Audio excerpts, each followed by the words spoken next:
Hi, everyone, and welcome to Speak Up Monday. Today, I am your host, Bhavna Parihar, and we are coming to you live from tropical nomad Canggu in Bali, Indonesia. For those of you who are joining us for the first time, Speak Up Monday is all about inspiration. It's award-winning for motivation, and we believe that people inspire people, and that through conversations, we gain perspective and we become more compassionate. We are running now for about 3 years, over 200 episodes in, and the man you usually see in this seat, Robert Ian Bonnick, has given me the opportunity to have the privilege to share space with some incredible individuals whose stories we get to share in the hopes that it might inspire someone watching and it might inspire change. So with that, I'd like to welcome our guest. If you've read her bio, you know that she's had a very illustrious career. She has worn the well heels of high fashion in Bombay. In India, she has helmed Vogue, which, as many know, is the fashion Bible of the world. She has been part of a life of high society, high buzz, and in doing so has carved out a different life of purpose. Through that, she has been writing for numerous articles, hundreds of talks around the world. She's a well-known TEDx speaker. She has spoken at numerous summits. She's an advisor to many sustainable boards. And that is just maybe one or two of the things that she does. But most of all, she is showing up and inspiring us to empower ourselves and to really feel that our passions can also be our professional pursuits. And she has since segued from being into mainstream fashion, into sustainability, and as a lifestyle journalist. And I could go on and on and on, but I'd rather we get right to it. So please help me in welcoming my friend and my honor, Bandana Tewari. Thank you very much. Thank you very much. Thank you, Robert. Thank you, B. Thank you for having me here. What a privilege. I'm humbled and also quite embarrassed because, you know, resumes always sound fancy. I think we craft it to sound fancy. But in my own opinion, I just went with the flow, and I was lucky to have such amazing opportunities to be in a world however excessive at that time, but also made me learn along the way and find the segue and pivot into, I still work in the fashion industry, but it has, as you said, it has a sense of purpose now because I am a sustainability activist, and I take great pride and joy in talking about sustainability like you would in a joyous way that you do in fashion magazines. So just because it's sustainable doesn't mean it has to be ho-hum, you know, that we are all in a sort of unshapely clothes and we don't look cool enough. So my agenda as someone who works in the industry, very much deeply rooted in fashion, is to show people that being a mindful consumer is cool, being a conscious consumer is cool, that you have options to buy, to sell, to create, which do less harm to the environment. So it's a joyful ride. So when everyone, you know, they're like, oh my God, who leaves Vogue? Like, what kind of a human being, you know, gets off that pedestal? I'm like, I'm still having fun. You know, so it is a joyful experience, to say the least. So I want to touch on that point, pedestal. So part of the topic and the things that you and I were discussing is, you know, one of the things that's really great about this show is that it is unscripted, and it is a deep dive into you, who you are as a person, what you do, why you do it. You know, and you've given so many talks, you're such a seasoned speaker, but a lot of those topics, I imagine, end up centered around a particular area of your work, maybe what you were doing before, what you're doing now. I find that in this conversation, we can get really deep, really vulnerable to understand the shifts that were made. They weren't easy. And as you said, for someone who's deemed to be on this pedestal, you know, who leaves Vogue or who leaves that high society world, who leaves these relationships? But clearly there was something within you that told you you wanted to do different, but it allowed you and gave you the clout to do so. So I think for us to understand sort of where you went and where you are now, I'd like to dive into where it began. So if you wouldn't mind sharing a little bit about your childhood, where you're born, how you were raised, and the conditions in that environment that shaped the path you then went down. Sure. In terms of my provenance, my heritage, my ancestors, I'm Nepalese or Nepali, which, by the way, is the correct way to say it. Both my parents are Nepali. That's my mother tongue. I enjoy Nepali food. That's my home food. I was born in Sikkim, which is a tiny Himalayan kingdom that became part of India in the 70s. It's couched it's very idyllically. On the left is Nepal, on the right is Bhutan, above is Tibet, and below is India. At some point, because of geopolitics, Sikkim became a part of India. But if you came to that place, it's a very it's dotted with monasteries. It's absolutely naturally beautiful. And clean air, like you will not believe, sometimes even better than Bali, if I may say so. Growing up, of course, I was lucky to come from a very privileged background. And as we have seen over and over again, with privilege comes the notions that you have to be educated in a certain way, which always is very much defined by what wealth and power means, defined by colonization. So I went to a very, very English boarding school in Darjeeling for 10 years. I was in a convent. I'm born Hindu. And I went to a Catholic convent and went to church for 10 years, which I enjoyed very much because of all the pageantry of a Catholic church, very much like Hindu temples, except Hindu temples are more messy. I'm not religious, so it was never pushed on me, but part of my growing up and the pageantry of rituals is something that I carry till date. If you go onto my Instagram, I don't think I miss a single full moon alert, which is basically all about my own silly rituals of incense and candles. And, I don't really howl like a wolf, but I wish I could. So that childhood is very idyllic, and I think with privilege comes the more privilege, where you tend to overlook what is purpose, what can you give back. Those weren't qualities that I had developed at all growing up. We were sheltered, so I only had friends who were in that same socioeconomic structure. We went to the same countries for holidays.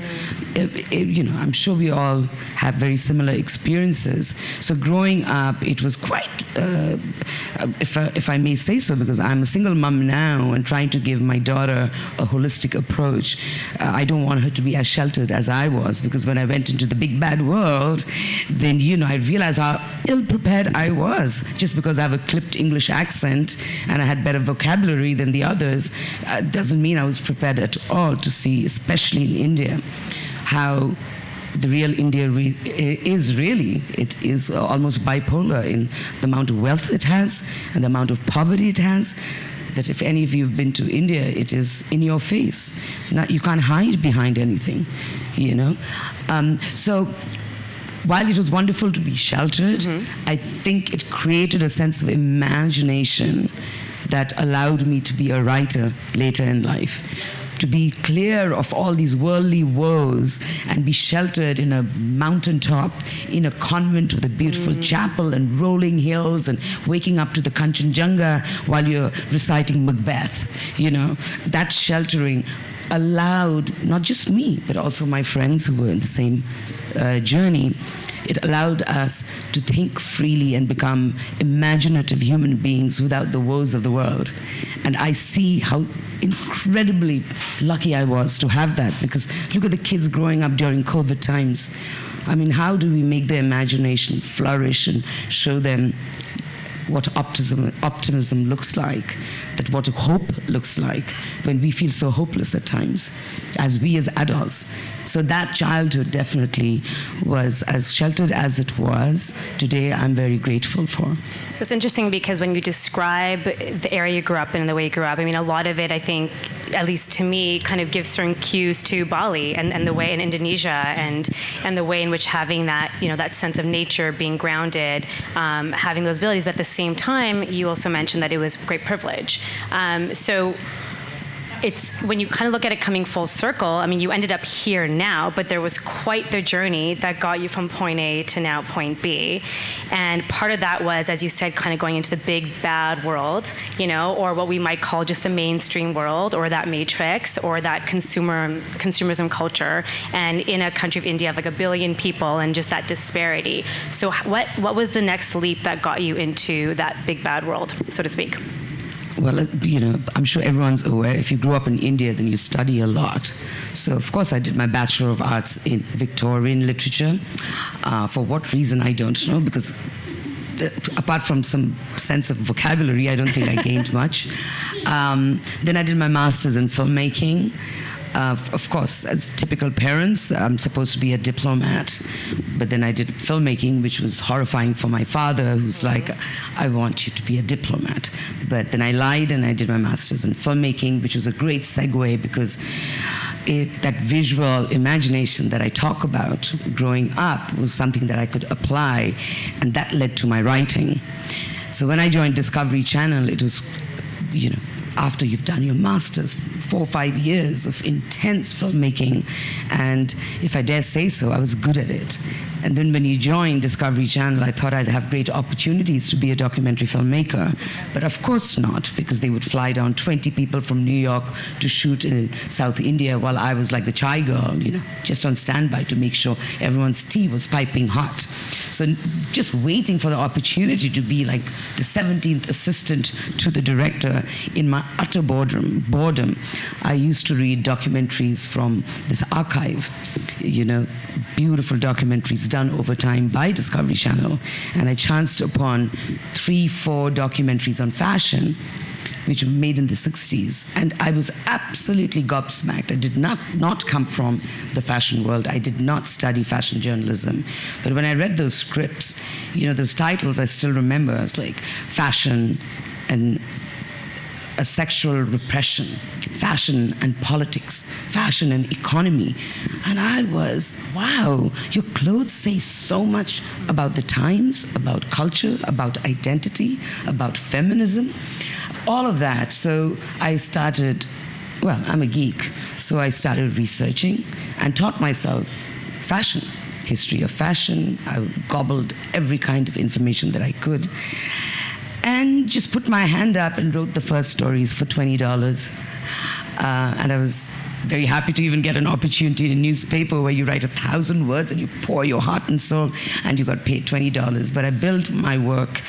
I just put my head down and kept writing, and then, doors open. Then I started writing for Elle, and then, I was lucky to be nominated. I got some fancy trophy, fashion journalist of the year, all those silly things that look great on resumes, probably what you read in my resume. And then, when Vogue came by, then they cherry-pick people who have done their time, a little bit of time, and have some credibility. And then I joined Vogue. And then the drama began. And, that was the stage where I was in Bombay, and it was wonderful. I mean, it's a girl's dream come true. When they say, doors open, Vogue is Vogue, trust me, it is true.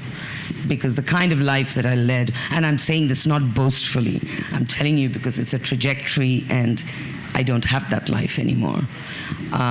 But while it happened, it's a dream come true to be able to travel everywhere and being a writer. So, in spite of having this fancy designation in the magazine, when I had to put myself down to a task, it was to write.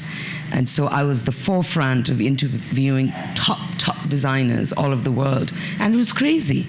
I'm flying to Berlin to interview Ralph Simmons, then I'm flying to Paris to interview Karl Lagerfeld. There's no one in the middle. It's just the designer and me. And can you imagine the privilege that you don't have to navigate PR machinery, the marketing machinery? It's like this, sitting with geniuses and creative, mega, epic people in the industry and speaking to them and talking about their life. And so that was the most fulfilling part of my journey. And all the frills that came with it was extraordinary. You were traveling well, you were staying in the best of hotels, you were being entertained, the parties that were hosted, there'd be millions and millions spent per event. Just so journalists like us could go back home and write beautiful stories. And we did. We were almost part of an industry that we were so flawed by what was given, so flawed by the visual narrative that's created in the way you dine, in the way you party, the kind of people you meet. There was no way for criticism. There was no place for criticism. Because it was all so top end. How dare we go and criticize an industry that is so beautiful, that is so fabulous, where you open your cupboard in hotel rooms and those clothes are lined up for you. When you've got autographed books by all these geniuses, where you get to talk to them, dine with them. So you just mesmerized.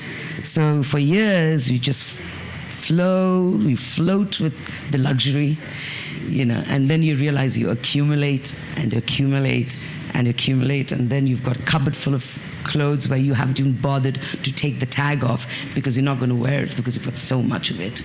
So it's interesting because you've painted this, photo or this video of just this, like you said, every girl's dream. You're walking those halls. Vogue is something that came to India much later than North America. So when it arrived, it was, you guys had to, take that and run with it. And there wasn't a lot of time. And I think there were a lot of eyes on India to be like, what are you going to do? This is a culture and a country of such a disparity.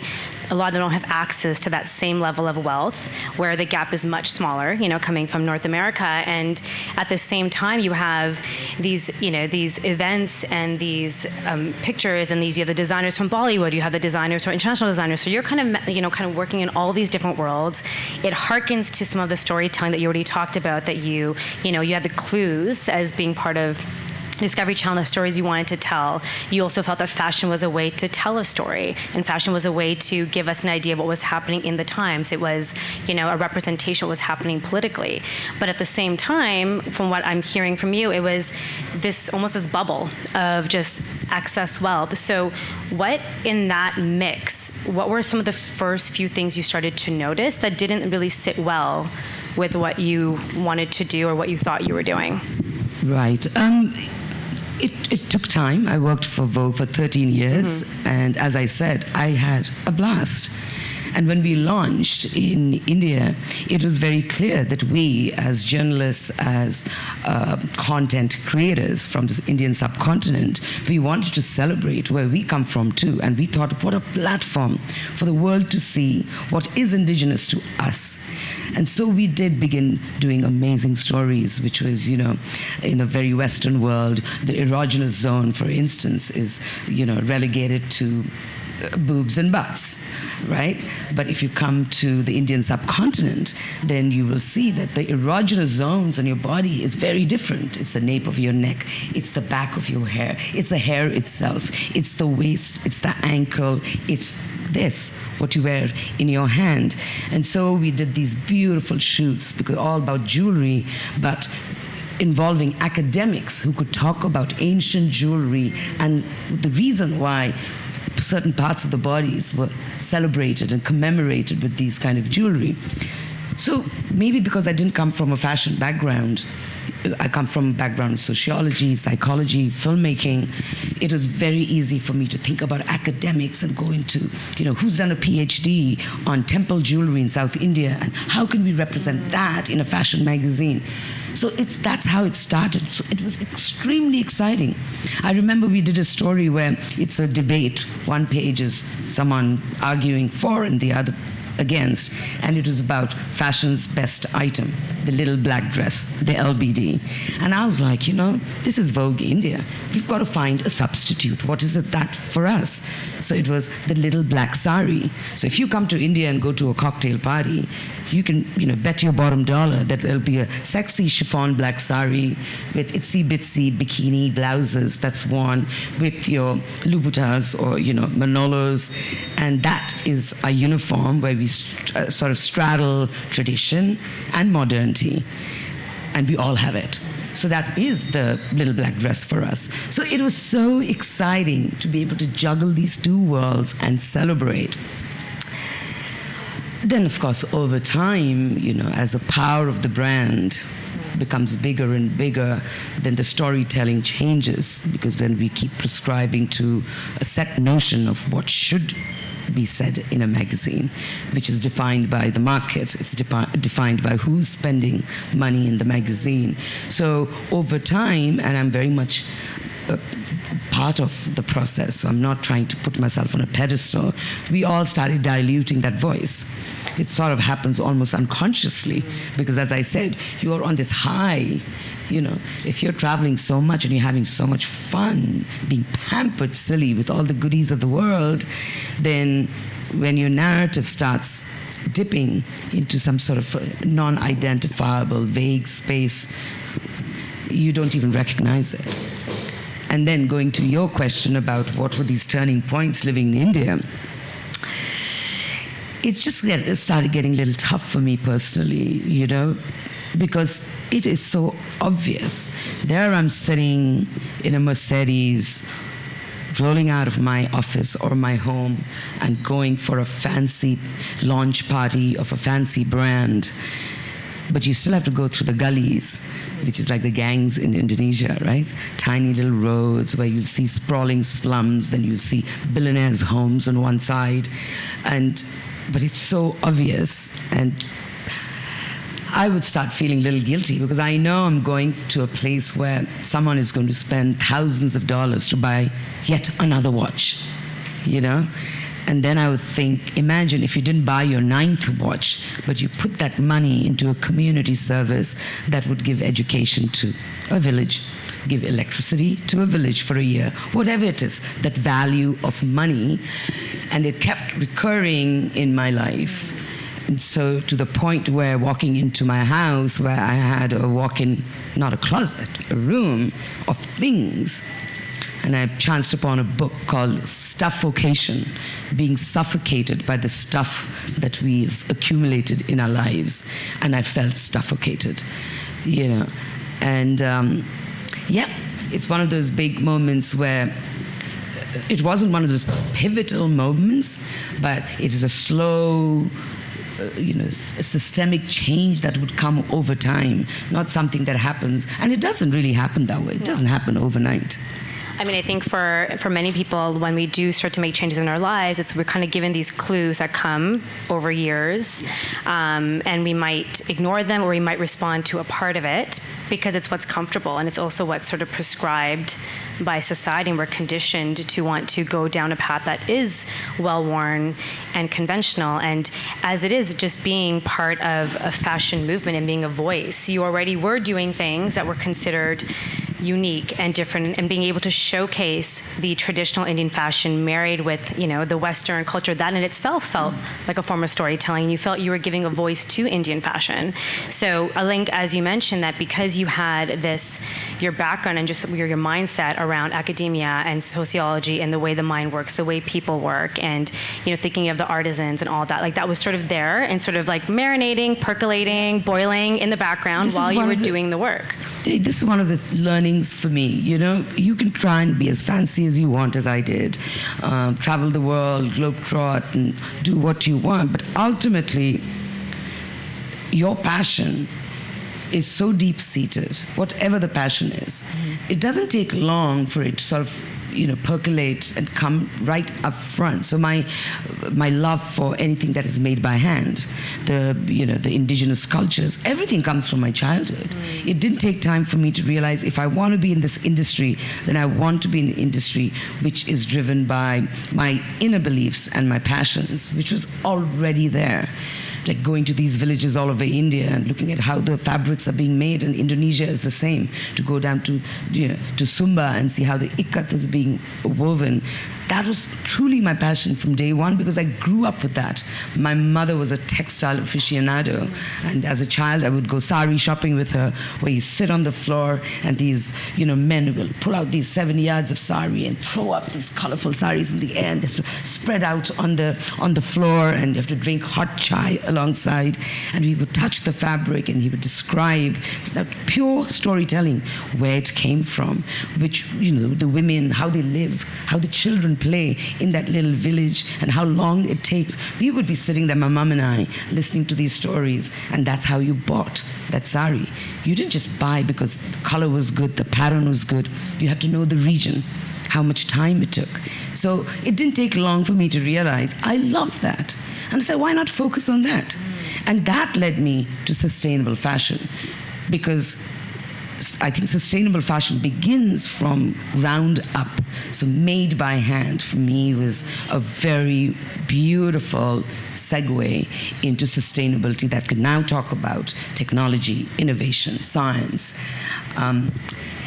So just sort of, we keep talking about a gut feeling and we sort of undermine it, but it's all there. I didn't have to go far to see that if I wanted to pivot, I just had to believe in my inner core that was just lying there latent, and I just had to dip into it. And for you to sort of lean into that and lead into that sort of that sense of your sovereignty and female leadership and kind of going down that path, what was it like in the culture that you were in when you first made that shift? You were a part of, a very high-profile life. You had a high-profile relationship, and you were in that for many, many years. And so, as you said, it doesn't happen overnight. And so, when you start making these shifts, what were some of the, or if there were, any sort of limiting beliefs, any doubts that you had because you had a family, and some of the changes that you were potentially going to make were going to impact this family? Well, I was married, and I'm not happily anymore, very happily. But, in retrospect now, and having shed a lot of my anxiety because of Bali Mama's energy, I realize how important unhappiness, or that feeling of anxiety and being down in the dumps, how much it helps you in life eventually. I remember because I lived in Bombay, it was a high-profile job. I was married to a very high-profile man. On paper, it was a dream come true. Like, you could talk about us as the it couple, and we were, fancy, fancy, fancy. But when that bubble of fancy becomes so huge, you feel trapped. And then you realize that the deep unhappiness that comes from very unfulfilling relationships. And then side by side, your journey in your professional life is also all these epiphanies that are taking place. And why am I doing what I'm doing? What is the real purpose? Am I giving back? All of that. Then I was overwhelmed. How do I change my life? Because it has to change on so many levels. Unhappy in my personal life, getting unhappy in my professional life, wanting to pivot, wanting to change. So it became overwhelming, and my daughter saved me. She decided she wanted to do high school in green school in Bali, and that became the biggest reason to just leave everything. When I say leave everything, I mean I left everything. And I love saying this part because it really irks a lot of the young teenagers, because I'm talking about cartons and cartons full of Vogue goodies that they're like, why didn't you just bring some here so we could have it?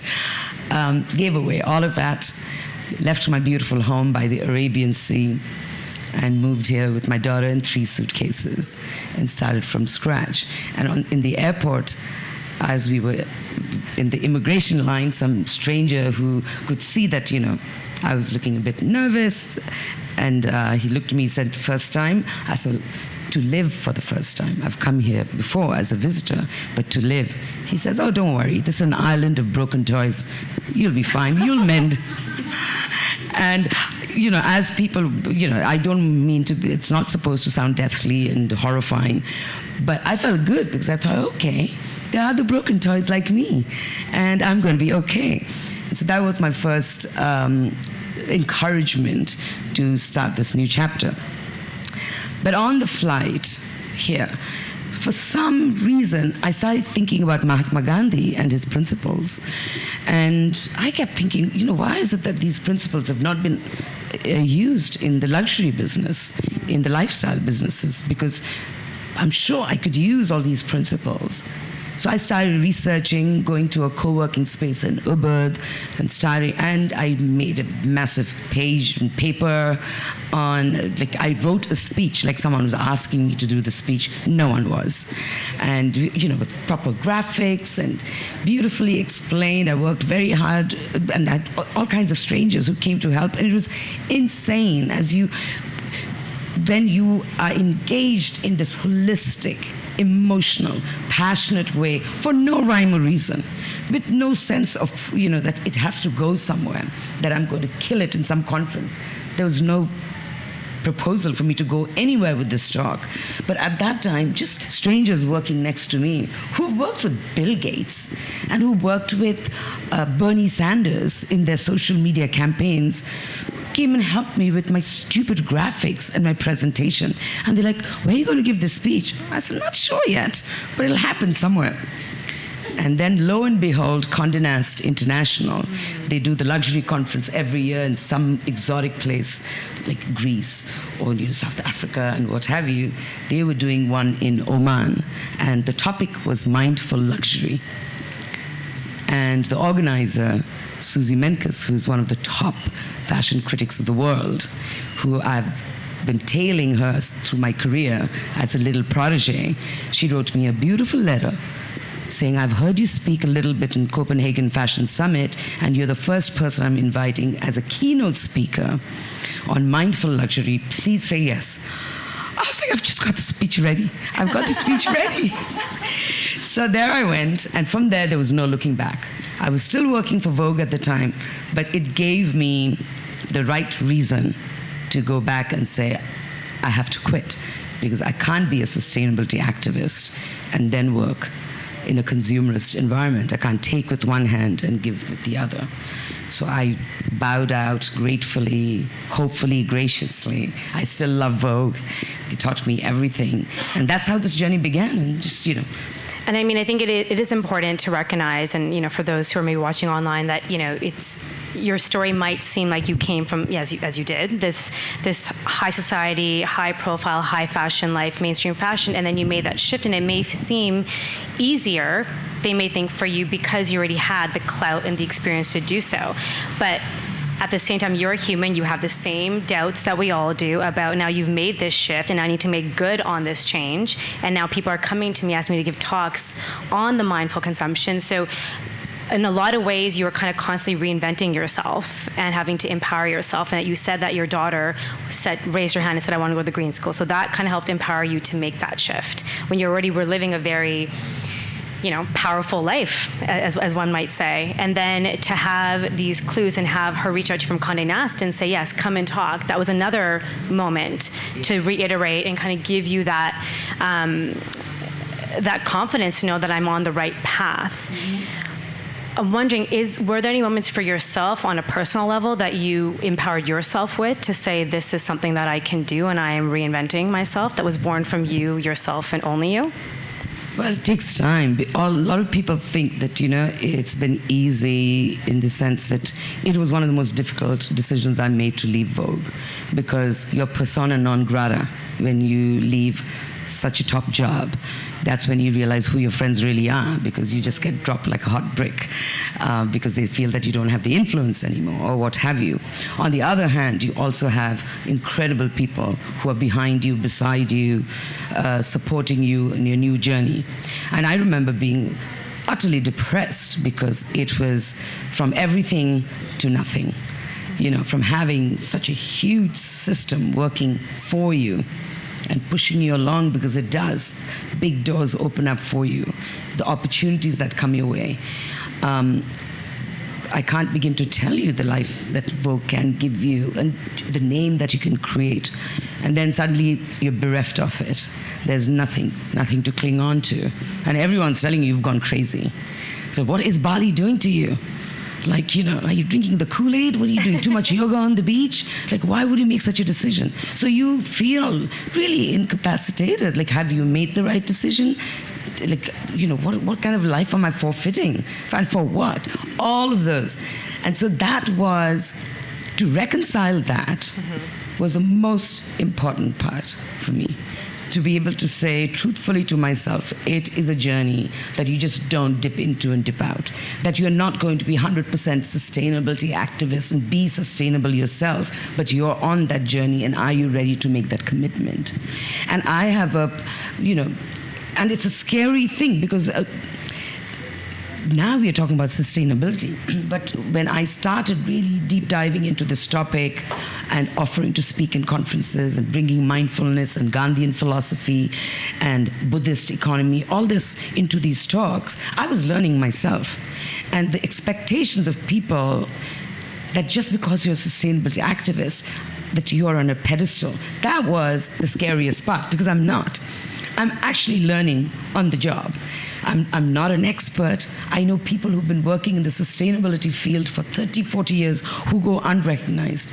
I got a little bit of recognition because of my previous job with Vogue. So they would say, oh, the ex-editor of Vogue is, that itself would open the door, But just trying to make people understand that I'm not sitting on a high horse, and that the changes that I'm making in my daily lives to be sustainable, however erroneous they may be, is something that all of us can do, right? So I hate it when, because it's easy. We've made sustainability so vast and so vague that we're always looking at someone else to do the job. That's the problem. The policymakers need to change the system. The politicians need to, the activists need to, the NGOs need to, and we as individual human beings, the units that make a whole, the individuals that make the collective, we tend to pull ourselves away from the responsibility, from the personal responsibility. So my focus became even more clear.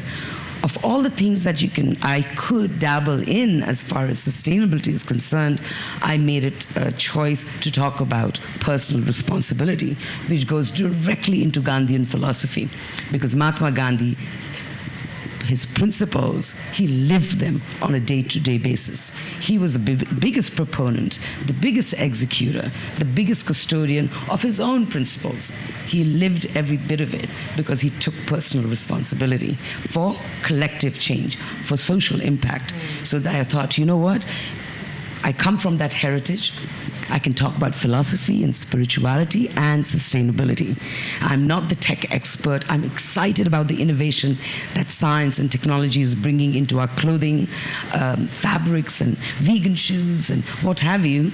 And I'm so excited about all that innovation.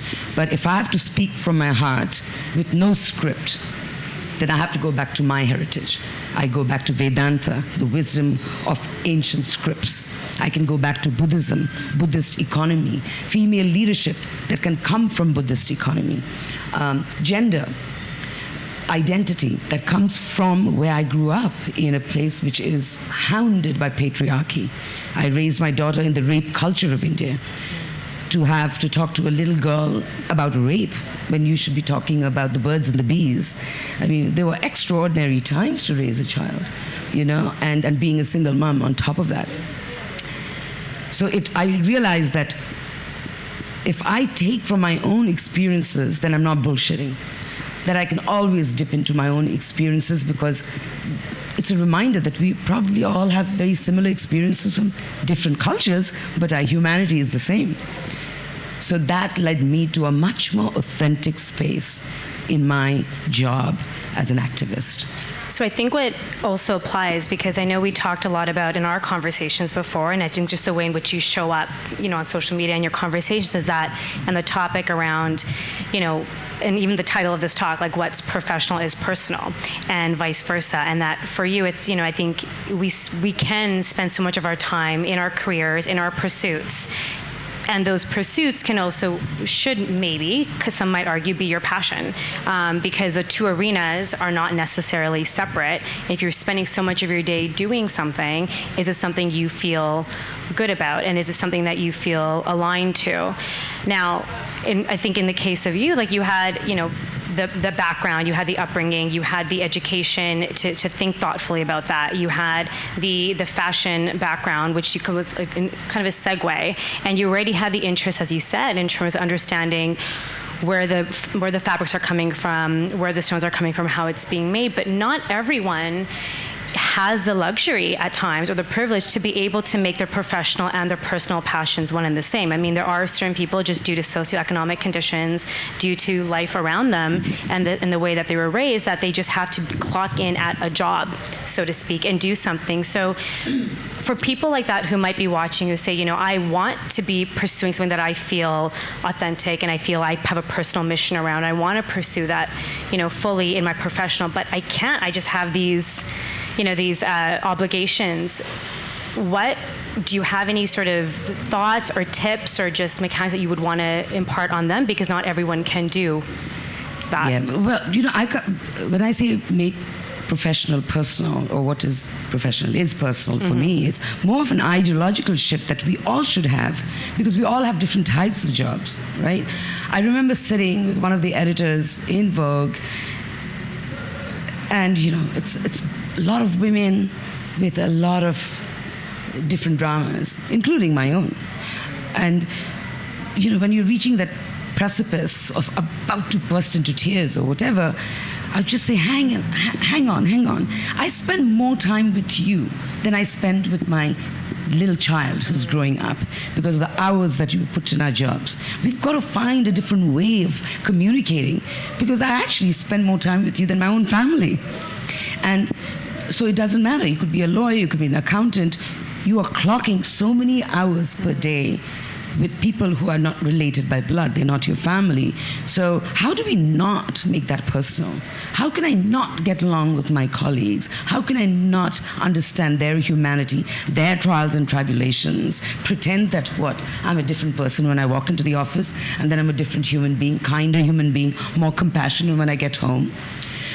That dichotomy is what makes us frustrated in our lives. That's the work culture that we all find toxic. Probably the reason why we've all come here to live in Bali, that we don't want to go to an office and sit in a cubicle and interact with those kind of people. I'm putting those in quotes. So you have to find a way to engineer your life which is going to allow you to coexist no matter where you work in a harmonious way, where going to work is not a chore. And for me, it has started becoming a chore. I think they look like small shifts, but these are they make the pathway for you to then propel yourself forward in a more sort of fulfilling way. Otherwise, we're going to be stuck in that rut. I mean, the little things that you realize when you're working in fashion, right, which are, for me, life-changing, especially to women. How many times have we been told over and over again, when you go to work, you have to look a certain part. If you're sitting at a conference table with male executives, you have to put on your power suit and look powerful. Then when you go to school, when you're picking up your children, then you have to look a certain part. But I suppose it's very urban, doesn't apply to Bali because we are all in flip-flops. But every urban city that we're all familiar with, women are almost tortured to look certain parts. Whether you go to a cocktail party, we have cocktail clothes. Then a sit-down dinner has... And there we go, buying more and more because our personalities have been bifurcated and divided over and over again just so we can buy more, just so we can consume more. Just because it's going to... Women buy more fashion than men. And we are constantly falling into that trap. And working within that industry is when, if you can take a little step back, I'm like, why the hell are we doing this? I should be able to go in jazzy clothes to work, and I could be able to jazz up my work clothes and go to the party. I'm not like, why do we have to do this? And as journalists in the fashion industry, I propagated that. That is the narrative we believed in.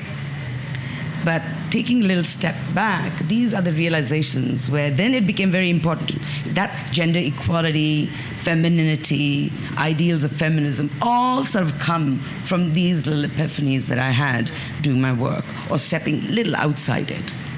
What are because as you said that, as you start to kind of look at these sort of shifts and these moments and you start to kind of take that lens, what is it in that world when it comes to maybe leadership, or as you said, we're prescribed to look a certain way, to operate a certain way, that conditioning that can happen, that patriarchy. What is it about that you feel or you are trying to now change in the work that you're doing now? Well, first, I think, leadership, the ideas of leadership, female leadership, is something that we need to discuss over and over again, because a lot of the women I know in top jobs, if you talk to them, they actually sound like men. I'm like, but you're leading as women. For sure we've got other ways of operating, because as women we know we are empathetic human beings because we raise families. Some of us have given birth. I can put myself in somebody's shoes way more easily than a man can. I think I could proudly say that, as I'm sure you ladies can too. So is there a way of leading where we are not emulating the masculine system, that in most parts haven't worked really well for the corporate world, as we've seen what's happening in the world today. And so deep diving into topics like this, you have the Buddhist economy that it was well researched and written about in the 60s. E.F. Schumacher's one of the world famous economists who wrote about the Buddhist economy in a beautiful book called Small is Beautiful, which applies so much today with COVID, with boundaries, with lockdowns, where now you have to create within your own system, you have to sell within your own system. The supply chain has been broken up, and now you certainly can't buy a shirt where the buttons came from China, the fabric comes from Bangladesh, the pattern is being cut in India, and one t-shirt that travels 5 countries and you're buying it for $2.99. Like, that world is something that it's dysfunctional. I lost my chain of thought. So around leadership. So in terms of how female leadership shows up. Real problems, real everyday problems of everyday people into what we do. Those days are gone where, for instance, fashion was not democratic at all. It was all defined by Paris and Milan. It didn't matter that someone in Mexico doesn't think the same way as a Parisian woman does, or someone sitting in India who also loves fashion can identify with a Milanese designer, but it was all defined from a certain part of the world to the rest of the world. And now we're learning that regionality matters. Cultural difference matters. And I keep saying this, difference is beautiful to be celebrated. That's real diversity. Humanity is something that has to be in common. So because now we have to move away from this hyper-globalized world where everything is homogenized. I'm supposed to feel the same way whether I'm in Tokyo, buy the same kind of stuff from Zara and H&M that you could be in Tokyo, you can be in Jakarta, you can be in Bombay. This level of uniformity that killed individuality, that killed the diversity of our cultures, that we need to reinstate. And in many ways, because here we are, COVID times, confined, it's a great time to deep dive into our own cultures and see what we can come out of it. And when you talk about the cultures, and you also touched on individuality, so what have you been seeing? Because I know you are a proponent for inclusivity, fair representation, transgender, LGBTQ, helping them show up in fashion and in the work that you do, and giving them a voice. And because you have such a strong voice, and as you mentioned, like Vogue gave you that platform, which allowed people to take note of what you're saying. What are you saying on that now? Well, right now what I'm saying is stop greenwashing. Stop greenwashing to the brands, stop greenwashing editorially. It gets tiring after a while when, you're asked to write a sustainable story for a January issue, because January is all about rejuvenation, renewal, commitment to the earth and environment. In the next 11 months, there's no talk of sustainability. I'm like, make it mainstream. It should be in every magazine and every issue.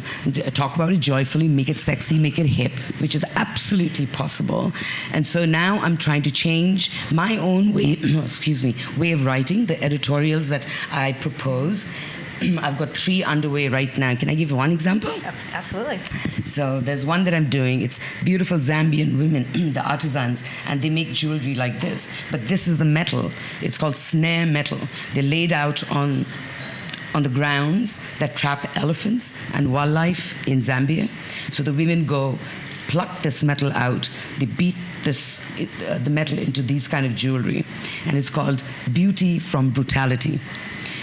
And I don't care if it doesn't look fancy. I don't care that it doesn't have a big legacy brand name attached to it. I wear it, I feel powerful. I know my money is going for a good purpose, that it is plowed back into conservation of these animals.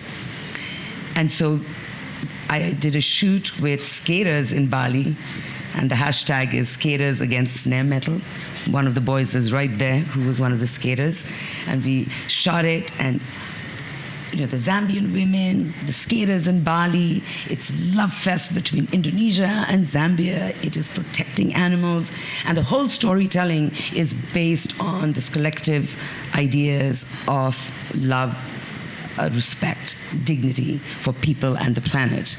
But it's all being orchestrated with, it seems like it's, you're touching so many different regions. So I love these ideas. There's one I'm going to do, which is beautiful jewelry made by Afghani refugees, but they're made in Pakistan because they've run away from Afghanistan and they live in Pakistan now, but they've reached here. And I'm thinking, who do we want to shoot this with? Maybe a punk band in Denpasar, mash it up, make it fun. Let's take ownership that we have musicians in Bali, in Indonesia, who support the Afghani refugees. So taking fashion away from that, that snooty pedestal where you are not sitting at our table. That was what we said for such a long time.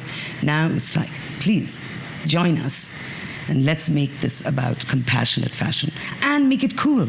So every time I talk about compassion, people are like, oh, I'm sure it's boring clothes or boring jewelry, So that's why I love doing this kind of mashup.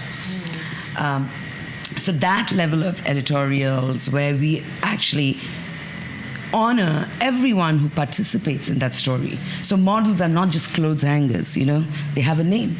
They have a provenance. They have an identity. Where do they come from? Who are their ancestors? And that's why they're participating in that photo shoot. Who's the photographer? I want that photographer to be part of the photo shoot.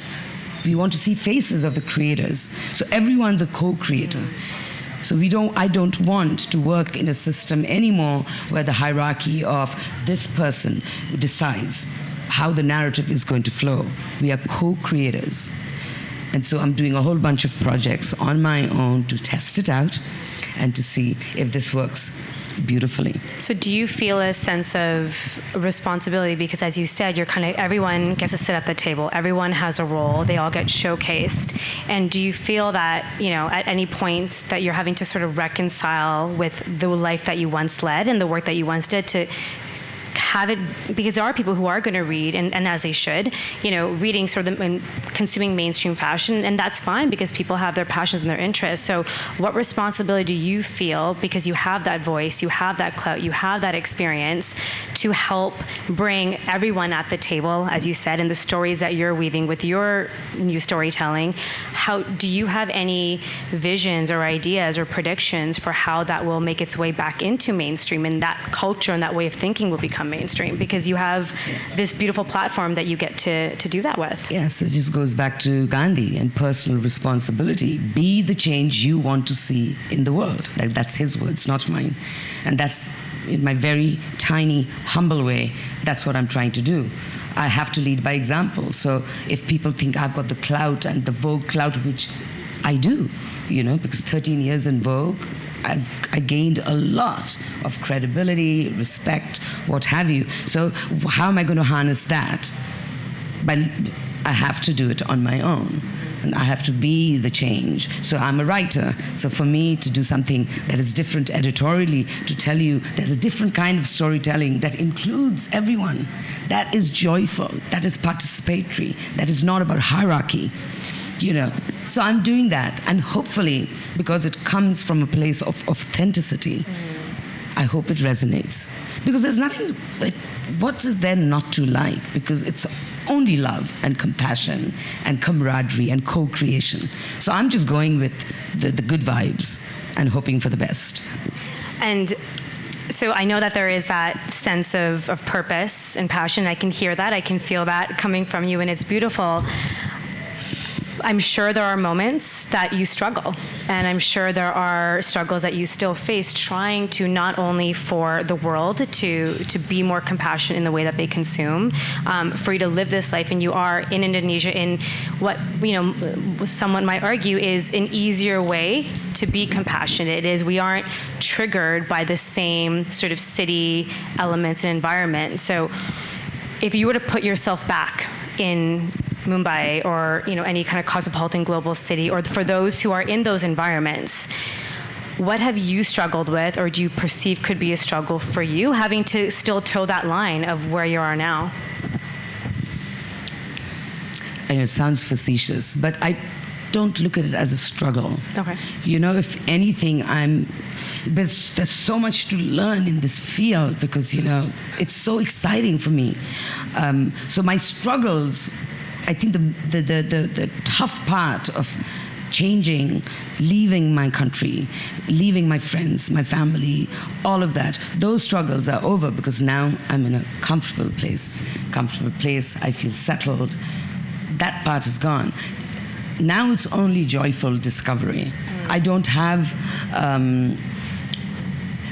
if there is one struggle, I would say that I have to really focus on making sustainability mainstream, everyday stuff so that we're not, again, speaking from a hierarchical place, because that defeats the purpose. So therefore, it's a joy to be able to research, to think of new editorial ways, to bring back what I envision for my work, my profession, that has become so personal. Therefore, the topic. Because it's completely intertwined, and you, as you said, you champion yourself and you champion others. Yeah. So when you hear and you're termed as an activist, what does that mean to you? What is that duty that you feel that you've filled with that term? That I keep yapping about it till the amount of conferences I've done, webinars during COVID. I think activism is something that, it's not a phase. You just don't stop. It has an agenda. It has a purpose. It is about being vocal. It's about convincing people. It's showing that if I could do it, so can you. Because I see myself as being a faulty human being. I have so many squeaky parts. So if I can do it, my squeaky me, I can do it, then so can you. So activism for me is, again, being an activist every day of my life. And I encourage designers to think like activist designers, consumers to be activist consumers. We should be activists because we are all activists in looking out for our environment. We don't have a choice anymore. So it is important that if you're going to go and buy a T-shirt, your personal activism is going to make you take your smartphone out and research. What are you buying? Where is it made? Because all that information is available now if the brand is responsible, because they will proudly tell you where the cotton comes from, how they pay their wages. And if they don't, then yes, there's shifty business going on. Then you know what? If they're telling you to buy a T-shirt for $2.55, then you know that someone in Cambodia or Bangladesh is not being paid fair wages. How on earth is it possible for that T-shirt to be made that costs less than a cup of coffee? How? There's no logic to it except that there are people who are marginalized. So everyday choices of what we do, that with what we eat, don't we? We cleanse our systems. We worry about what we put in our stomachs. Why should we not worry about what we put on our bodies? And those are everyday choices. If you're going to have a green juice because it's good for you to detox, there is no reason why your consuming patterns and fashion, style should not have that same sort of urgency of well-being. So I'm curious as well to know, because as you talk about the way in which each day you're sort of challenging yourself and you're challenging others to be that way, we talked a little bit earlier about your daughter and how she was a catalyst to almost re-empower yourself, and she's the one who planted that seed to say, let's go to Bali, I want to go to the green school. Looking at people talk about sustainability and also kind of considering future generations, right? That it just doesn't end with us as a consumer, and we have to kind of think long term. How do you empower her, or how does she empower you, given the choices you've now made and the choices that she's making? Because she is also, I imagine, in the culture that we live in of social media, Instagram, all of that, being bombarded with the ideas of fashion and beauty. It's wonderful that sustainability and ethical brands and stuff have become more popular and more noteworthy. But she's still, being exposed to some of these same influences. And so how does the work that you do now, how do you empower her, or how does she empower you to continue to make these choices for yourself? Well, my way of empowering is trying my level best not to impose my own opinions. That comes from the space of being a mother. So then I can be judgmental, I can be moralistic, I can be, I have to correct myself because I wouldn't be talking like that to anyone. But when it comes to my daughter, I'm like, I go back to that patriarchal system. I go back to all those things that I'm trying to fight off from my own life, and I start imposing it on her. So it's a massive journey. It is frustrating because it's literally imaginarily smack on your face every time I start getting judgmental. And the joy of letting go, I mean, Khalil Gibran says it beautifully, your children, they come from you, but they don't belong to you. And I keep reciting that poem again and again as a reminder that they do not belong to you. They have their own minds and they have their own right to make their mistakes and learn from it. You can just have the guidance and, the support system that you can give. And yeah, over years, now she's 19 years old, she's feisty, she's opinionated, everything that I've wanted to see in a young girl, and as much conflict that can bring about two very fiery women now who are drama queens at the same time. I have to say I do feel proud that she is so vociferous about what it means to be a woman, and she, when she talks about gender politics, and it's like talking to my younger self, except I wasn't that feisty when I was her age. I was in a convent, singing hymns. So it's a joy. And that brings me to, there was a conversation, or I think it was maybe a post you had about sort of the people who've had the most colorful lives, or the most interesting, who've had that tapestry of the messy bits, as we talked about. And you mentioned that your daughter went to the Green School, and I know they're a big proponent of obviously being in the environment and sustainability in that way. And she did a talk because she was privy to a lot of the messy bits that existed in your life. And I know you mentioned that journey, you're kind of on the other side of it now, right? Like you had left a lot of those, the families, the obligations, and so you're in a place of joy. But there was a period of time that it was messy, and that messiness is what created the beauty, and it's what allowed that pain that you went through. There's growth in that, and there is beauty in that, and to come out on the other side of it. And are there any moments in those messy bits that stand out, that someone who's watching, who's maybe still in that stage, they haven't come out on the other side yet, they're navigating, maybe it is a high-profile job, a high-profile relationship, or it's just something that they feel is the way to continue because that's what they've been conditioned to do, and they're going through those. So do any stand out, any messy bits that someone might relate to, or just the way where you're there's so many messy bits. Where do you want me to start? But one of the most difficult was after having moved here, we realized my daughter and I came with so much anxiety and so much, it carried so many crosses. And she's a little girl entering grade 9, and she suffered through a horrifying marriage, mistakes made by adults, not her. And she carried the pain. And she struggled through it, and we worked together through it and what have you. And when she graduated from Green School does a bunch of, like the graduating class, they have to do something like a TEDx of their own called Greenstone. And I was helping a bunch of teenagers with their writing, and she didn't come to me for any help. And I said, your mother is a writer. Don't you want me to read your copy and make some corrections? She said, no, nothing at all. I don't want your help, Mama, nothing. But she said, I don't want you to cry when you're watching.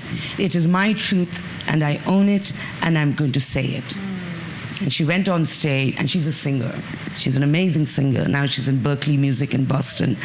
So she went on stage and she talked about pain. She talked about her struggles. She talked about how she was cutting herself, how she was on the verge of bulimia, that she felt emotionally depraved at one point. And for me sitting there, I was very happy that she spoke her truth, that was out in the open, that she was proud of the journey. Then she talks about how music saved her, and that how she wants to use music now to help other children who have struggled in their lives. That gave me more courage to then be even more shameless about my way of life. Because what's the opposite of shameless? Shameful. So I'm not shameful, I'm shameless. So I thought, go girl, continue being shameless. Your daughter's also showing you exactly how to do it. So there's great joy in feeling fearless.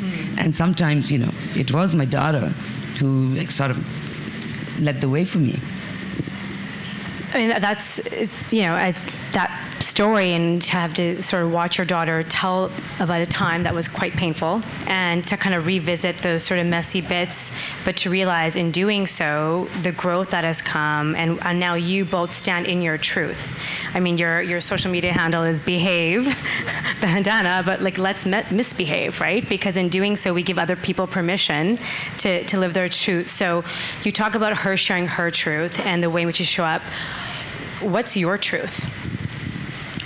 Continue to be shameless. And I think I'm going to change my, again, just to reiterate, big difference between being shameful, which I'm not, shameless.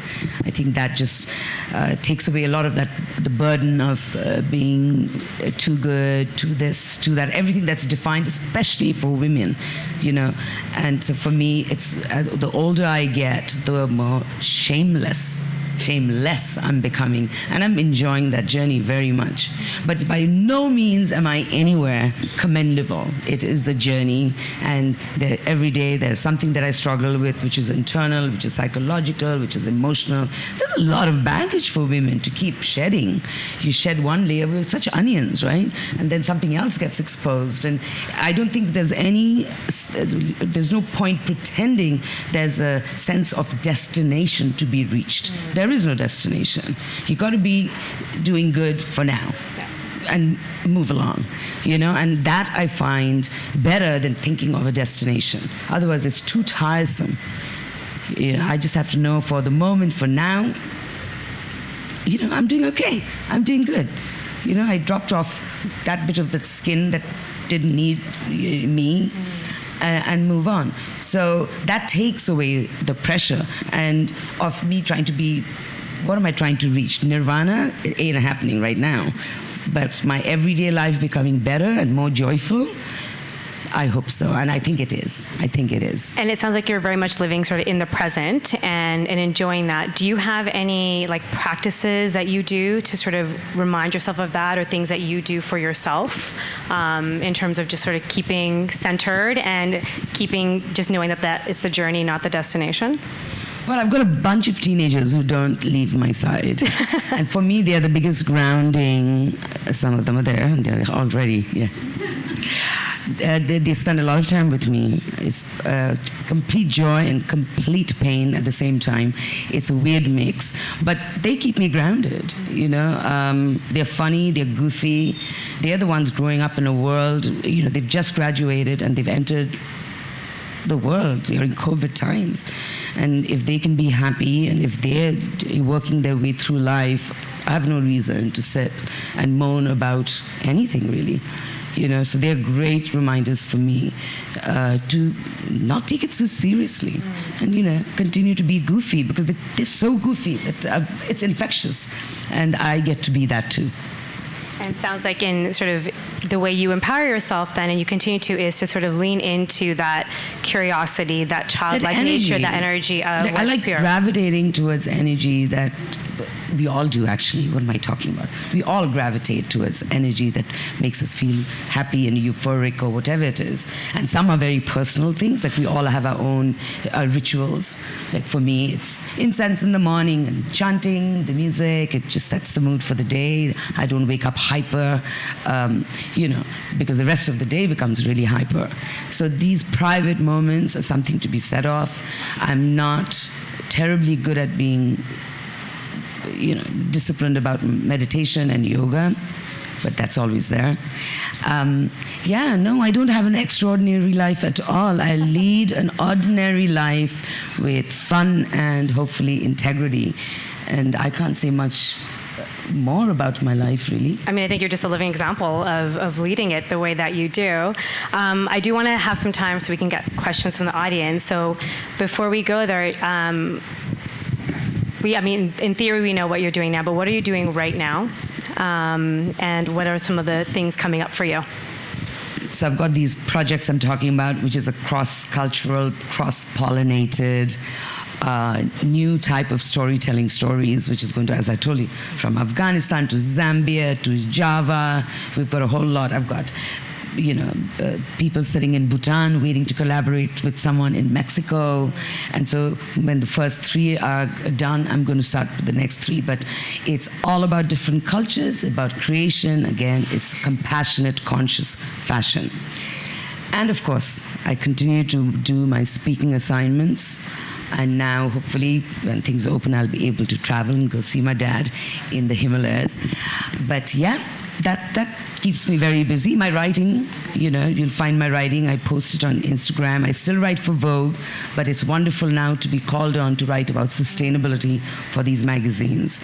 So it takes away, I don't have any reason to say no to my beautiful magazine that I had so much fun working in, because now they recognize that I find joy in talking about sustainable fashion, and there's so much out there to be said. And so I continue to write for the Condé Nast Group. Yeah, I don't want more than that. That's good enough. That sounds, that's just a couple things that you're doing, nothing too intense. I think, and how wonderful, because I know at the beginning we talked about your childhood and growing up in the Himalayas, and to be able to now shoot in that environment, to be able to have the work that you're doing now in the pages of Vogue that at one time you felt was this mainstream sort of, I don't want to say call necessarily a trapping, but it was a certain sandbox that you had to play in, and to be able to now bring in your own bucket and showcase a different way of consuming and a different way of fashion, including people.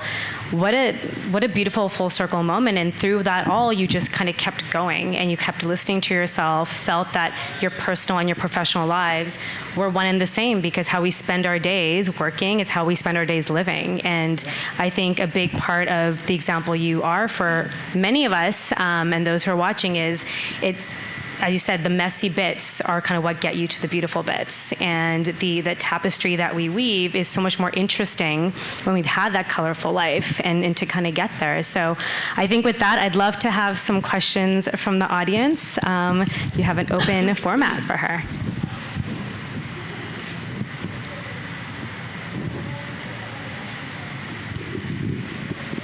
Thank you so much for your time and speaking up about your journey. I was curious to know what your thoughts, or maybe you're already focusing on that, on the fact that when you talk about spirituality and fashion, especially those who are in the spiritual journey, the more you go into it, or let's say from my own experience, the more I go into it, the more I find myself to only wear natural cotton or sustainable. So you go automatically towards that. And I'm just curious how you combine it in that regard, because for me that would be like such an amazing topic. Thank you for asking this question, because that's my quest. When I talked about how do I sort of customize sustainability, the dialogue on sustainability that is true to my own heritage, my own passion, then talking about indigenous culture and sustainability, made by hand sustainability, all goes back to sustainability being a spiritual practice. If you're caring for your environment, if you're caring for your body, if you're caring for the animals and species, respecting species, not just the human species, that we are just one speck in the universal order of species, if that is what makes you a mindful human being, a mindful consumer, then it is a spiritual act. I mean, we live in Bali, and you go for a morning walk and you see the farmers plowing. It reminded me of a saying that, when we start thinking of ourselves as part of the interconnectedness, that we are not separate from nature, that we are the land that we stand on. That's the quote, that we are the land. So there's no difference. If we see that interconnectivity, then why isn't sustainability a spiritual act? And when we start thinking about it in terms of spirituality, then it's a big mind shift, right? It's something that will follow you through all the decisions that you make in your life, the choices that you make. Then you worry about, what kind of shoes am I wearing? Why do I have to pillage the earth for gold? Why does an entire mountain have to be carved out because you want those minerals? All of that matters because that mountain matters to you. that plant matters to you, the crocodile skin matters to you, all of it starts becoming interconnected in your life's journey. And I find that to be, it has a very spiritual context to this. And for me, it's easier to accept sustainability and what you gain out of sustainability, what you gain out of a spiritual practice, calmness, oneness, all of that also comes from sustainability. And in fact, in Sanskrit, we have a beautiful term that says Vasudeva Kutumbakam, which means the world, the universe is my family. So, this idea that we are all one, as flippant it may sound, because we've heard it being said by so many Ubudians. Sorry, Ubudians. But really, if you truly believe in that interconnectedness, then it's so easy to walk into a world of sustainability.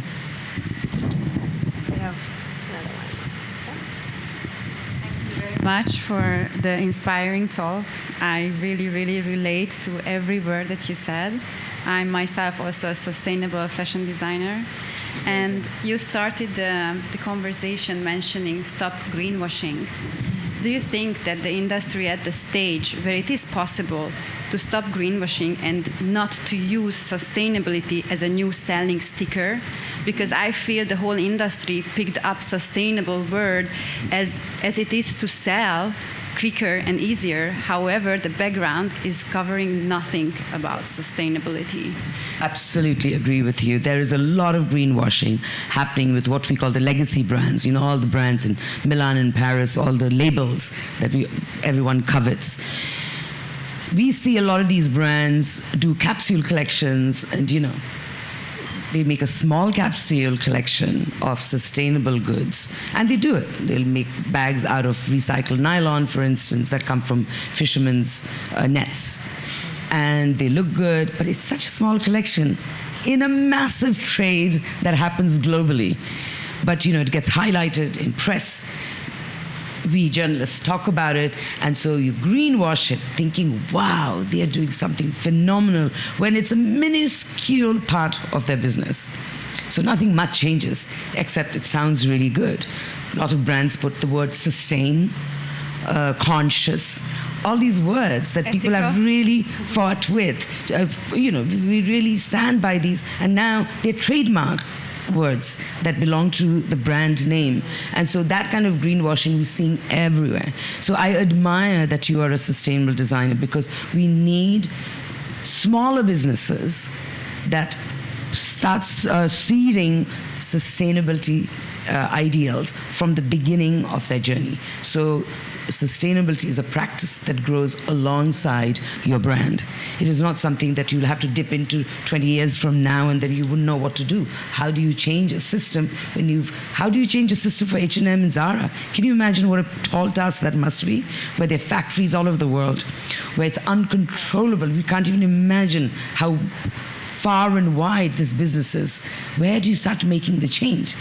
So I'm a big fan of smaller businesses that slowly and surely have started planting the seeds of sustainability. You can never be 100% sustainable, so it's terrible when people get held back and say, but how? I'm not fully. No, incremental changes.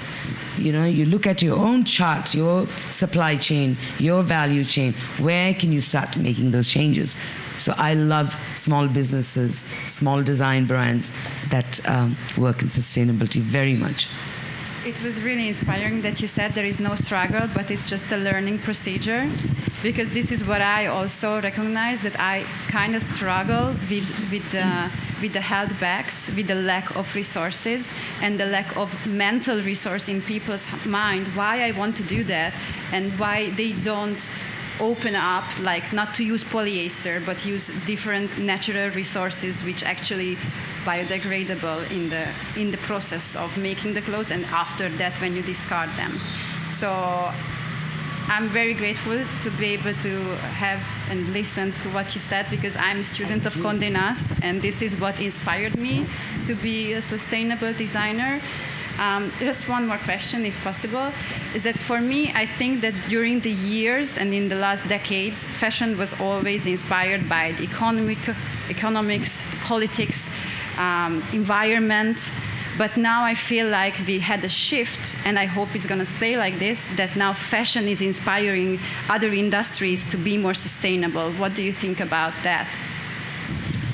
The best part about sustainability and fashion right now really comes from places that were not expected. So, when I go for sustainability conferences related to fashion, any part of the world now, it's geekdom. You don't see fashionistas in high heels. You see tech guys, you see Silicon Valley, you see chemical engineers, you see biotech engineers, because they're the ones who are innovating. What's the new fabric that's being made from leaves, plants, worms, you name it, right? How can we collaborate and cross-pollinate ideas between biology, technology, all that. So it's a completely different buzz. And so the joy of sustainability now is, I know it's a tall task for a lot of people, that research that goes into it, keeping abreast, but you will be in a much better place 5 years from now because you will have the resources to dip into. Because we've come a long way where now the world is going to open up for new materials that you'll be able to use, where you don't have to sit there and convince your buyers that, why would you buy polyester? There won't be a choice. We can't continue to use polyester the way we do, So you don't have to, the whole weight of you changing consumer behavior shouldn't fall on you. You just have to be patient with your journey, because it's already happening, that the resources will come to you at a reasonable price where you will get to choose the kind of material you want and not fight for it and not have to spend that mind energy that you're talking about, because it's costing you a lot more now, right? We know it's expensive to be a sustainable brand. But there's a lot that has been achieved. And I can promise you, from what we see that is entering the market, what is being made available, you'll have a lot on your plate to choose from. Yeah, I'm sure. So it's sort of piggybacking on that. I've been in the sustainable and organic industry since '95.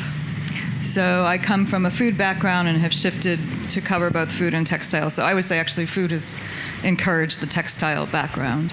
But I'm curious if you have noticed a huge shift since COVID, because for me that's been the situation. I've seen a big shift since COVID with relating to sustainability. Yes, in textiles. Oh, absolutely. I completely agree with you, because I think just sitting at home, especially in the early days when it really felt, in Bali we hardly felt anything, but even a lockdown here, just sitting at home, things like, of course, fashion milked it for what it was worth, wearing pajamas in the day. So, wearing pajamas became a thing. It was a big trend, right? So all your big brands started making the pajama suit that you wear through the day, and you can do your Zoom calls in it, and you can have your conference calls in it. I think the reminder that we can do with less was some of the most profound things that I experienced personally. And what really mattered was who you could communicate, and you would only communicate with people that mattered to you. So everything chiseled down to the bare necessities. So eating what is grown in your backyard. So, forget the plums that come from Mexico, maybe, that we were buying in Pepito. So everything, from the eating choices to who we hang out with to how little we need to feel good in our own skin. We learned it during lockdown. And it would have been even more brutal if we were caught in a lockdown in Europe or in America, or Australia, where it was the kind of lockdown that you and I can't even imagine in Bali. And at that time, I can well imagine, because we've all spoken to friends who were in horrifying lockdowns, that they didn't need much. And let me tell you, it's called the Great Resignation. It is a term that's now being used by economists all over the world, because there's a mass exodus, millions and millions of people who refuse to go back to the jobs that they were doing.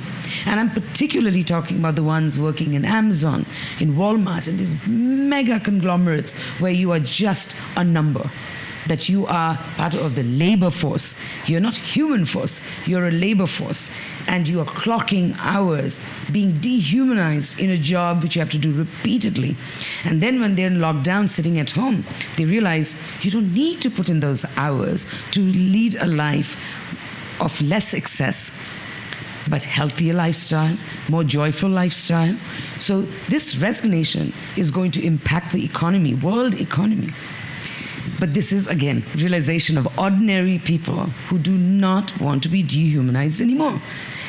And so, yes, I think COVID has taught us things personally, and if you look at what's happening globally, certainly. Everyone else. Thank you. Sorry, just because you mentioned Amazon, right now we are living in a world where digitalization is all over fashion, right? And in one point, I think that it leads to a more sustainable life because, for example, when people are using 3D technologies, it's much less wasteful in terms of creating samples and so on. But on the other hand, for example, Amazon is using a digital AI or like an AI system, which actually starts to create new designs based on what the algorithm is sensing that it becomes popular. Hence, it's creating more clothes, and it becomes an even more wasteful industry than it is. Do you think that there is a balance in between, or like what is it that it can be done so that it will be less wasteful in terms of using AI in fashion? It's certainly, I mean, if you are a designer, right? If you can do, well, wasteful is such a loaded word, and digital is very loaded because everyone's like, oh, you know, if I'm digital, I'm sustainable. Untrue, because digital runs on energy, and that energy is still coming from fossil fuels. So, in fact, there's a lot of so the footprint is very big. It takes a lot of energy for you to run AI, the data mining that has to happen, where you know the data will point out and say, red is the color that you should be choosing because you know consumers between India, China, whatever, you can see the pattern that, and then the designer is going to make something out of red. That's what AI is doing, data mining is doing in fashion right now, eliminating even designers. In Japan, you're already seeing it. So there are designers now that they want to put a tag on the back that says made by humans, because the algorithms are already deciding what pattern should be made, what color should be chosen. So I think, you know, we're in the world of the metaverse has just become the new hot topic, and I'm still navigating through what it means, what the implications are in our world today, this metaverse where are we going to live virtually? And so now I can buy a virtual a Gucci sneaker, but I'm paying a premium on it, but I'm never going to wear it, but they're going to do a drop, and then I'm going to pay extraordinary amount for. Are we regurgitating an old system of consumerism, or is it that we are supposed to live in that metaverse? So you're creating another universe where we have to be consumers of another type. So gaming industry is going to benefit hugely from this metaverse world. And you can already see all the top brands, whether it's Louis Vuitton, Gucci, Dior, they're all entering the gaming industry because all gamers want to be dressed up in that gear. And it costs money, costs energy. And so now it's bad enough we couldn't even handle ourselves in this one universe. Now we've got to be avatars in another universe and consume in a different way. So I still don't know what is good, bad, or ugly. I'm still navigating and research. It is very interesting because suddenly out of the blue, out of COVID came the metaverse. And so I'm still researching. And I won't have a definitive answer, but if anyone thinks digital is sustainable, you just need to read up a little bit more because it consumes so much energy.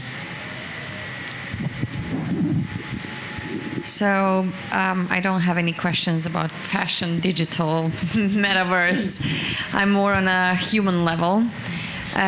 You mentioned a couple of things that really resonated with me, and I was really impressed by how just vulnerable you were sharing everything and talking about your daughter when you said, I'm just trying not to influence her so much. And you seem like a very strong and powerful woman, and I bet you think you know the best way, and I can imagine how hard it is not to influence. So what do you think? And also you said that you believe that since we spend so much time at work, that the only way to live a good life is to connect with these people on a human level, yes, to accept each other's differences, to understand each other. So how do you kind of implement that in your daily life with your friends, with your family, with your daughter? How do you accept things that are maybe you're not familiar with or you're not okay with, but you're kind of being in acceptance? Well, I've not reached anywhere. I love the way you ask questions. Like in some elevated world, I'm not. I still struggle with a lot of things every day. But there are a few practices where I literally just take a step back and say, where does this anxiety come from? Like if I get anxious that my daughter's not listening to me, or if one of these teenagers piss me off, which they do all the time, a step back, like what am I angry about? Like, does it really matter? So we get angry when things don't work our way because it's our sense of ego, ownership, that my way is our right way and everyone can take the highway, you know? And that comes from a place of ego. When I'm angry, the best exercise, which I've realized, because we all do this, thumping messages in our anger, and you go message after message, and once, it can happen for a long time. And it gets more and more, it gets angrier, and it gets more anxious. So I just there's a whole document of drafts where I will spill out my anger, but it'll always remain in draft. And then once you've spilt it out of your consciousness, whatever nasty stuff that you wanted to say, then you step back. And the next day when you read it, you're like, what kind of a human being writes that? And then immediately you are out of that space. But so not reacting immediately and telling yourself, you don't own anything. You don't own people. You don't own this earth that you live on. So control your ego. If I may, just one more question. Also, you were talking a lot about passion and purpose. And from my own perspective, purpose is when we connect our passion with kind of bringing a contribution to the world, like helping others. So you connect what you love doing with doing it also for others, and that's purpose, in my opinion. So again, in my opinion, and I would love to hear your opinion on that, because I'm not a mother, I would love to be one day, but what do you think, does the change actually, you were saying that, okay, be the change, where the change is coming from. Do you think that the change is coming from the generations that are coming? And if we allow them to really tap into their passion and really realize their purpose by figuring out how to bring this passion into the world. Your daughter said, I'm going to change my peer's life by music. So music is her passion, and music can become her purpose if she spreads it. Yeah. So do you think that, I see it all the time. The younger generation, they're pursuing their passion. They are, in fact, more free than I was, because, I grew up with a certain agenda, which is, as I said, I was supposed to be a diplomat. I'm supposed to be, it's almost like I had to have a job that would please my dad so he can boast around a cocktail party. And I appreciate where it comes from, but they don't have to deal with that. They are living in what we call a hyphenated world, right? Where you can be the architect who's a DJ who also loves to make cocktails. You can be many things, that there's no linear, be the lawyer, be the doctor, whatever. And I see that happening all the time with the teenagers that I'm very happy to be associated with.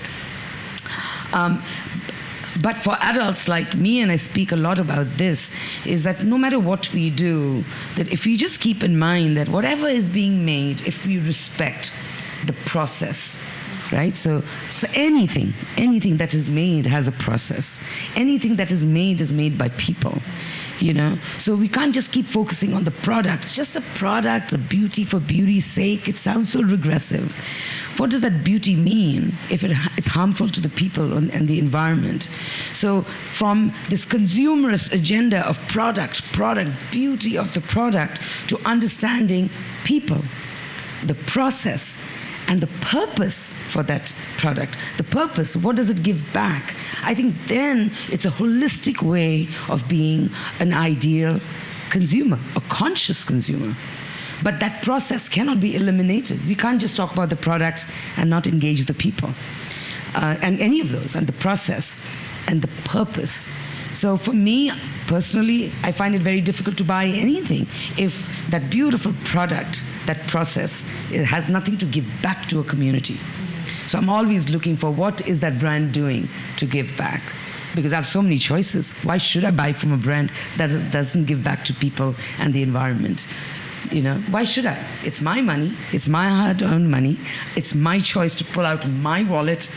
So that is the power of responsibility, of personal accountability, that I make the choice. So let me make the right choice.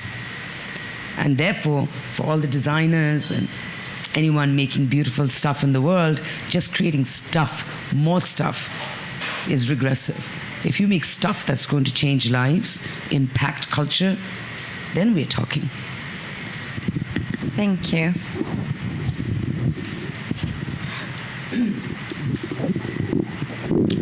Wonderful interview, really cool, really very informative. I was in the middle of taking notes and doing some other things. Brilliant.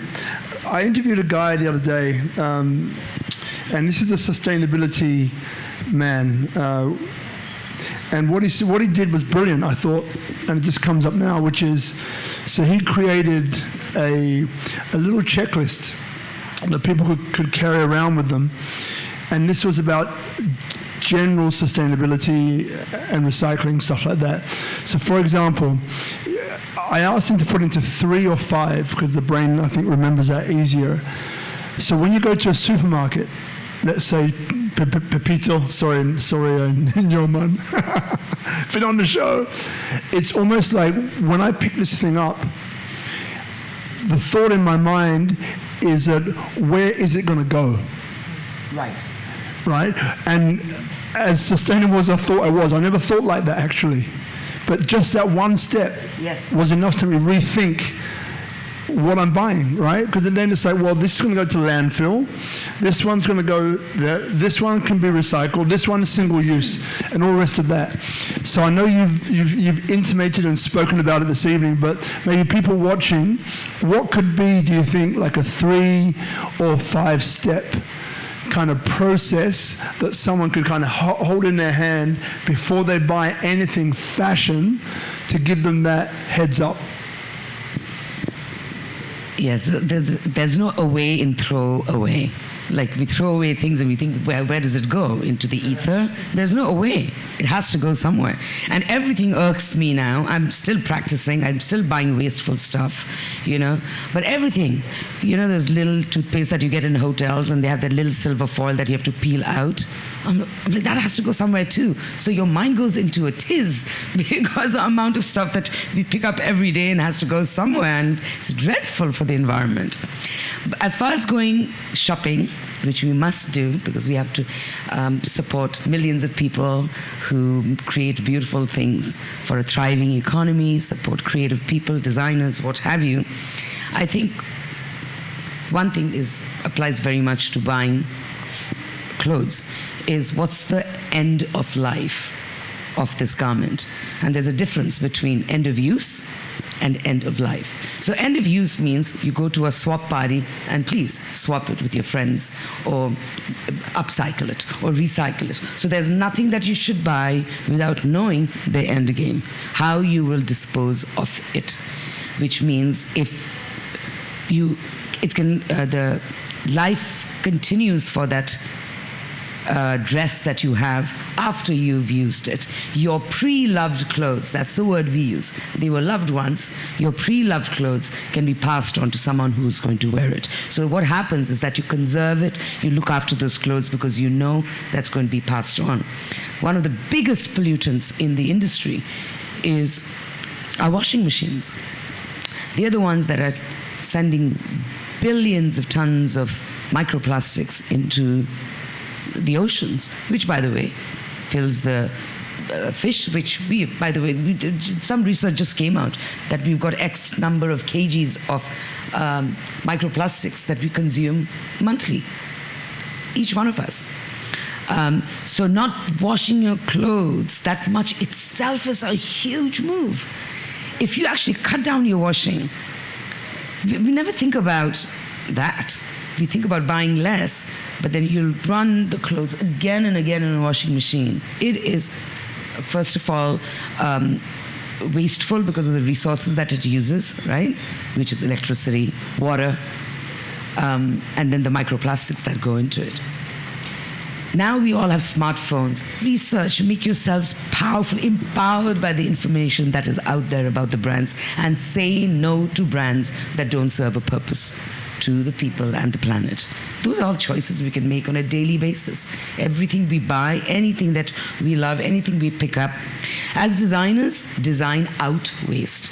Design out waste means at the design table itself, you've got to plan your direction, your collection, so that it is not wasteful from the beginning. So if you're going to, one of the most wasteful parts of designing is when the patterns get cut, all the leftover fabrics. There's so much waste that comes from it. So what can you do with that leftover? How do you design out waste? So don't wait for end of game. What can you do with the waste that is going to be created in the process? How can it be reutilized so waste becomes wealth? I think that's pretty much, I mean, I could go on and on.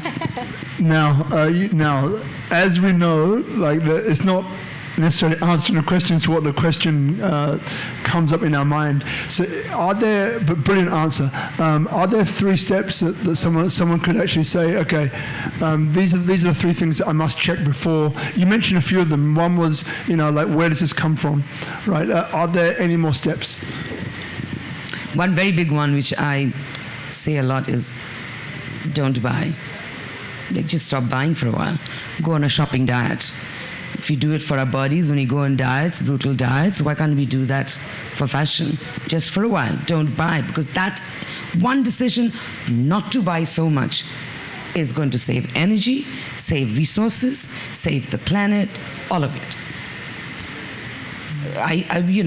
Because we don't need that much. At the rate we buy, we're buying out of greed, we're buying out of trend. Sorry, I know I go on and on. You want just 3 points. Just don't buy for a while.